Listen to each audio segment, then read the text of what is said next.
की नमस्कार, आपण इथे आलोय मंगलजी प्रभात लोढा यांना भेटायला, ज्यांना काल असलम शेख या आमदारांनी त्यांना आवाहन केलंय, धमकीभरे स्वरात एक अयोग्य भाषेचा वापर केलाय. आपण जाणून घेऊया मंगलजींची प्रतिक्रिया. असं आहे की मी जनताचे आमदार आहे आणि मुंबईमध्ये जे बॉम्ब विस्फोटमध्ये झाला आणि नंतर ते रेल्वेमध्ये जे झाला, नंतर ते 1000 बांगलादेशी रोहिंग्याने मागच्या 1 वर्षामध्ये माननीय देवेंद्र फडणवीस साहेबांची नवीन सरकार आजपर्यंत परत पाठवलेलं आहे. माझी माहितीप्रमाणे हजारोची संख्येमध्ये रोहिंग्या आणि बांगलादेशी इथे लपलेले आहे.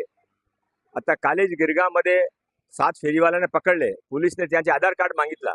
आधार कार्ड बघितलं तर सर्वांची बर्थडे 1 जानेवारी असं होऊ शकत नाही. ते सर्व तिथून आले होते, पण ते तिथून सर्व डॉक्युमेंट कंप्लीट करून इथे येतात. हे सर्वांना प्रोटेक्शन कोण देतात? त्याचे सर्वात जास्त मोठा केंद्र मलाडच्या मालवणी आहे. म्हणून आम्ही मालवणीमध्ये नेहमी पालकमंत्री नाते तिथे मदत लोकांना सरकारी जमीन त्याने अतिक्रमण केली होती ते मुक्त करण्यासाठी प्रयत्न केला होता.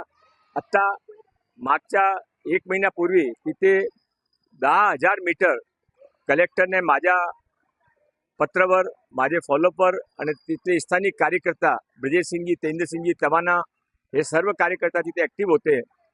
त्यांचे फॉलोअपमध्ये त्याने रिकामी करून घेतली.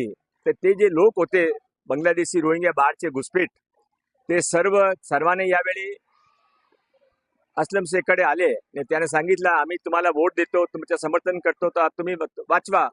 म्हणून त्याने माझ्या धमकीचा प्रकरण सुरू केलं आहे. मी देवाशिवाय कोणाची भीतीमध्ये येत नाही. मला काही फरक पडत नाही. जोपर्यंत आम्ही समाजासाठी देशासाठी करत आहे, तो धमकी येऊ द्या आणि मारामारी पण होऊ द्या, काय फरक पडत नाही. मी माझ्या काम करत राहू. कुठेतरी लॉ अँड ऑर्डर बिघडण्यासारखे ते वक्तव्य आहे. त्याने वाचवायचे आहे. त्याने रोहिंग्या बांगलादेशाने वाचवायचं नाही. आम्ही त्याने वाचवू देणार नाही. खूप खूप धन्यवाद सर. तर हे होते आपले कॅबिनेट मिनिस्टर श्री मंगलजी प्रभात लोढा. धन्यवाद.